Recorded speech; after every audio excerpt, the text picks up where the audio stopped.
בואו נדבר על הכלי שהופך עבודה עם סוכני קוד למסודרת יותר.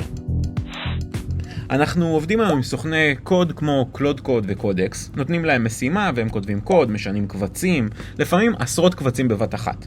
ובוא נודה באמת, רוב הזמן אנחנו מריצים את הסוכן ומקווים לטוב.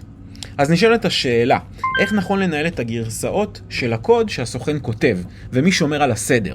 בואו נתחיל. נתחיל מההתחלה בלי מונחים מסובכים. שני שמות ששומעים כל הזמן והם שני חלקים של אותה מערכת. גיט זו תוכנה שרצה אצלנו במחשב. תחשבו עליה כמו מכונת זמן לקוד, שמתעדת כל שינוי.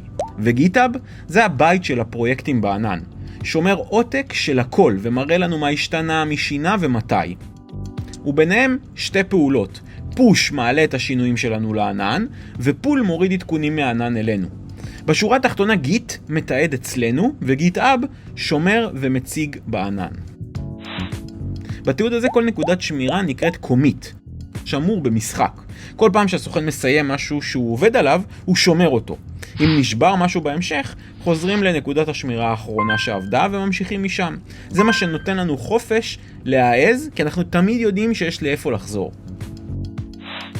ועכשיו מגיע הקטע המעניין, החלק שהכי חשוב לעבודה עם סוכנים. ברנץ', כלומר ענף. במקום לתת לסוכן לעבוד ישר על הקוד הראשי, שנקרא מיין, אנחנו פותחים לו ענף, עותק מקביל של כל הפרויקט. הסוכן עובד שם בחופשיות, שומר קומיץ, מנסה דברים. כלומר, אנחנו מנסים בצד, ואז ממזגים רק כשהענף הזה עובד. ואם אנחנו רוצים כמה סוכנים במקביל, בשביל זה יש את Git Work Tree. כל סוכן מקבל תיקייה משלו עם ענף משלו, והם לא דורכים על העבודה אחד של השני. והמיין שלנו נשאר בדיוק כמו שהיה, נקי, יציב ועובד.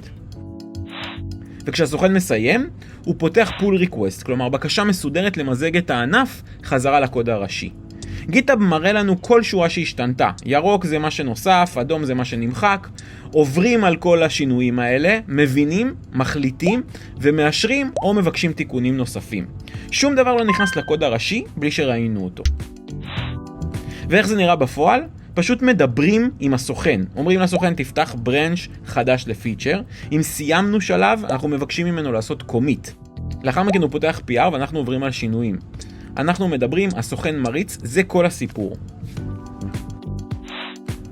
ולמי שסקרן מה קורה מאחורי הקלעים, אלה הפקודות. גיט קלון מוריד עותק של הפרויקט מהענן. גיט סטטוס בודק מה השתנה. גיט אד מסמן מה נכנס לשמירה, וגיט קומיט שומר נקודת שמירה עם כל ההודעות. גיט פוש מעלה את השינויים לענן, וגיט פול מוריד את העדכונים אלינו למחשב. לא חייבים לזכור כמובן את הכל, הסוכן מריץ את הפקודות האלה, ואנחנו רק עוברים ומבינים מה קורה. אז בואו נסכם את זה בשיטה אחת פשוטה. שיטת 4 השלבים לעבודה עם סוכן. 1. אנחנו פותחים ברנץ'. 2. קומיט על כל שלב שעובד. 3. pull request ועוברים על השינויים. 4. אנחנו עושים מרג' כדי שהקוד בענף יתאחד עם המיין. כל שלב מתועד ולכל שלב יש דרך חזרה. ומה עושים עם כל זה? מחברים את גיטאב לוורסל, וכל מרג' הופך לאתר חי באינטרנט. אבל זה כבר לסרטון הבא שלנו. אז למה זה חשוב? כי זה ההבדל בין להריץ סוכן בעיניים עצומות לבין לעבוד איתו כמו עם מפתח בצוות. כל הגרסאות, כל השינויים, כל ההחלטות במקום אחד. ואם אתם כבר עובדים עם סוכן, ספרו לי בתגובות מה הוא בנה לכם לאחרונה.